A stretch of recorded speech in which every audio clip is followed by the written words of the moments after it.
What's good, Arsenal Universe? What's good, Football Universe? It's your boy Dro Dagoon here, and I'm coming at you with a instant hot take, quick take review of Brazil versus Bolivia. I just finished watching the first half, and the score is 0-0, and this was probably one of the worst Brazil matches I've ever seen in my life. This was not expected from the free-flowing Jogo Bonito Brazil that we know.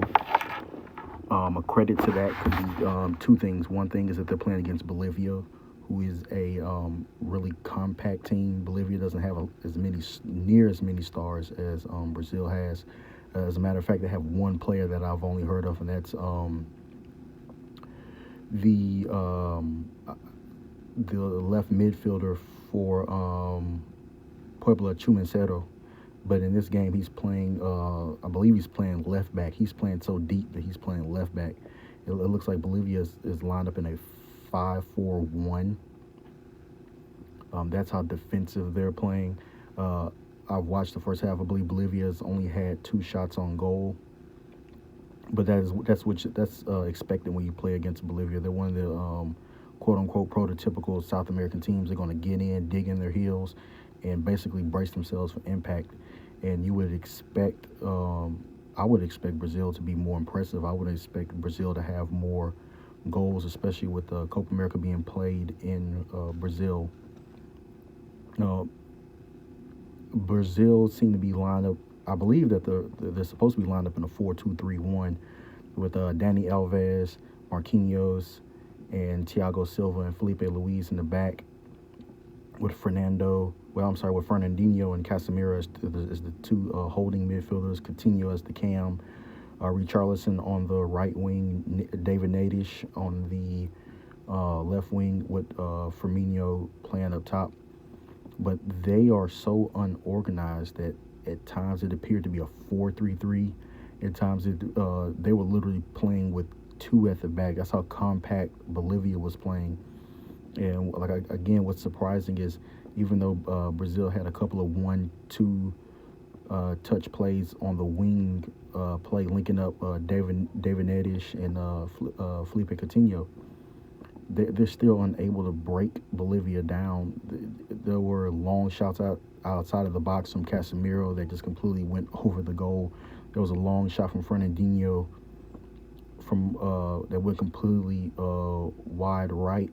And that's because they're unable to break down a very compact Bolivia. All of their talented players are just literally finding themselves walking around, looking at each other, unwilling to make a move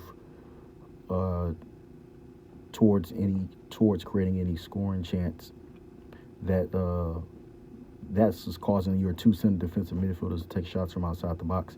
I've only been impressed with one player, and that's David Nadish. He came in for the injured Neymar. Me personally, I would have called in Vinicius Jr., but he wasn't. I don't know why he wasn't called in. A player that exciting playing for a club such as Real Madrid should have been called into this team, and he wasn't. But that's not I'm not going to knock David Nadish. He was far by the man of the match for the first half, because everyone else is literally just standing around with their hands in their pocket, looking down, looking at the ground, getting frustrated, again, because Bolivia is so compact in play. In the beginning of the first half, Brazil looked pretty impressive on set pieces. That's the only time they ever looked set pieces. Looked impressive was actually on set pieces, because there were 2 free headers, one by Thiago Silva and the other one, I'm drawing a blank as to where the other free header came from. But again, I'm going to question Chiche, the Brazilian coach, for not making some sort of adjustment. It's only the first half, and I hope that he makes an adjustment for the second half, because Brazil just looked horrible. Like, this is the worst I've seen. Players taking shots from, even Dani Alves taking shots from outside the box. There's no organization, no leadership. There was a point in the match where Marquinhos, the center back for Brazil, is all the way up in the box, and everyone else is just standing around. No one's trying to make a move. Nothing looks fluid at all. At times, it seems like Roberto Firmino is pressing by itself. That's one of the notes that I made. It seems like he's in an all-along press instead of staying organized in their formation. It seemed like the compactness of Bolivia is frustrating them enough where Firmino's coming all the way back from his number 9 role to come back between the two defensive midfielders to pick the ball up and try to make a move. And Felipe Coutinho is playing as the 10. He looks extremely unimpressive. I really seriously thought that with the Cup being home in Brazil, that Brazil could actually make it to the final. But this game right here has showed me that I don't believe so. I believe if they played against a proper counter-attacking team, a team that could play defensive and absorb the pressure of Brazil, any team with any type of counter-attacking prowess, I think would shred Brazil to pieces. And as of now, in the first half, I'm not picking them to be a finalist in this tournament at all. And honestly, I wrote notes down, but there's not a lot of talking points. Bolivia was so compact that they didn't take their first shot until literally like the 28th minute of the match. And again, what I'm not understanding is against a team that's that compact, you still, as players, have to, if you're the attacking team, if you're Brazil, the team that's dominating position, you still have to have some sort of organization to yourself, or you're going to look like how they looked in this first half, which is literally like 9 guys running around. That's how compact Bolivia are, that there are literally sometimes 9 Brazilian players up in the box. I can't believe I've been talking this long about a really unimpressive match. I hope that Chiche goes into the locker room. I hope that he comes up with some sort of game plan for the second half. And as far as I'm concerned, I've been really unimpressed with Chiche as a manager. I'm not very familiar with him. I was more impressed with Brazil's manager at the 2016 Olympics. I feel like he was a guy that's really organized, really, and had a game plan. It's almost if Brazil need they need a manager that doesn't quote unquote fit their style. It's almost like Brazil needs a Jose Mourinho to come in and help them organize, or a Rafa Benitez to come in and organize, because this free flowing, allowing the players to interpret the game plan is not working. And I completely and totally understand that this is the national team. This is your club team that you practice with every day. But I've seen national teams over this international period look way better than Brazil looks now. The Netherlands and Portugal in the UEFA Nations League final look way more organized and impressive than Brazil look now. I'm going to watch the second half and hopefully, please, let there be some sort of change in a positive direction for Brazil. I want to. The second half will be a test of Chiche as a manager and his ability to make the correct changes, whether it be formation, whether it be with strategy or style of play. And then this second half is going to be a test of the players of where's their heart, where's the will to win, where's the understanding and acceptance and willingness of to submit themselves to the game plan of the manager, if you even have one. So like I said before, guys, I'm going to come back to you with a review of the second half and the entire match in full.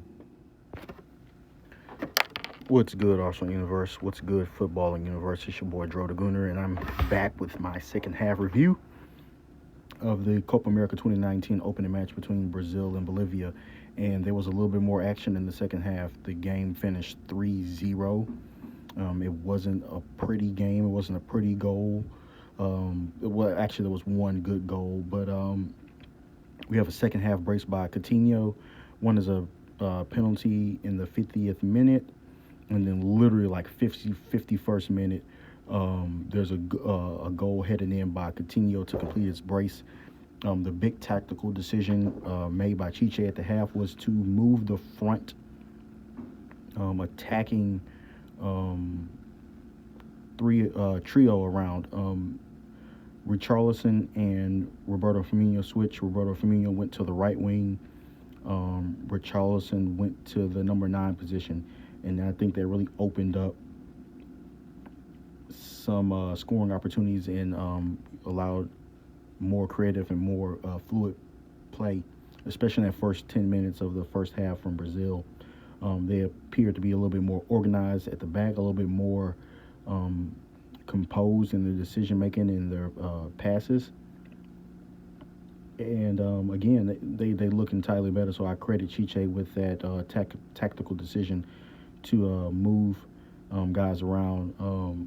But you also have to look at it with this caveat: they're playing against Bolivia. Maybe Bolivia was a little bit worn out, especially on the right-hand side. I don't know who that right back was from Bolivia, but the guy was just absolutely getting cooked first by David Nadish. And then after David Nadish went off, Everton came on. He's a winger from Gremio. I'm gonna put my Arsenal hat on right here with Edu being a new technical director. I hope he's someone that Edu can convince to possibly bring to Arsenal to be one of our wingers. He stayed on the wing. He looked really, really good on the wing with his ball movement and his dribbling ability. He also his goal was nasty. The guy had a move on the outside, cut back in, dribbled all the way across, and put it in the far left corner. Excellent goal, excellent movement from him. Like I said, I don't. But you also have to look at this caveat. It is Bolivia, and whoever that right back was, he had held this whole entire match. Believe it or not, Bolivia actually got a shot on goal. Allison actually had to make a save all the way in the 89th minute. For the rest of the match, the guy was just over there just kind of hanging out. But with also the front three changing, that allowed the defense to change. Instead of them pushing guys in the box, trying to force offensive creativity, they're a little bit more organized in the back. Felipe Luis would stay back to stay with Coutinho. To stay back with Marquinhos and Thiago Silva. They allowed them to be more composed and calmer on the ball. They were able to maintain possession in the second half once they got their 3 goals. And again, looked more organized. I want to go back to Coutinho's second goal, the header. That goal was created by Roberto Firmino, by putting Roberto Firmino on the wing. He went wide, crossed the ball in the box. Bolivia did not see Coutinho again. That right back, whoever that right back is from Bolivia, that guy did not pick up Coutinho sprinting into the box. The cross comes in from Roberto Firmino, and Coutinho heads it in. Forgive my description for being a little dry in this match, because this was an absolute sludge of a match. And by sludge, I mean it was literally like watching someone walk through mud. It was like all the players had on rain boots and they were playing in a foot of water. That's how ugly and nasty and scrappy Bolivia made this match. The only thing I can think of is that they're Bolivia. They don't have any exciting or talented players, and I'm guessing that they were playing for goal differential. Forgive me, guys. That's the operating room at work. But again, another win by Brazil. Like I said, well, it wasn't that impressive, but this second half, it gave me somewhat of a hope that maybe that Chiche can recognize the flaws in his system and his tactics and then make appropriate tactical adjustments. I hope to see that in the second match. Maybe that they will progress and maybe they'll start to play better. But man of the match, hands down to me, is David Nadish.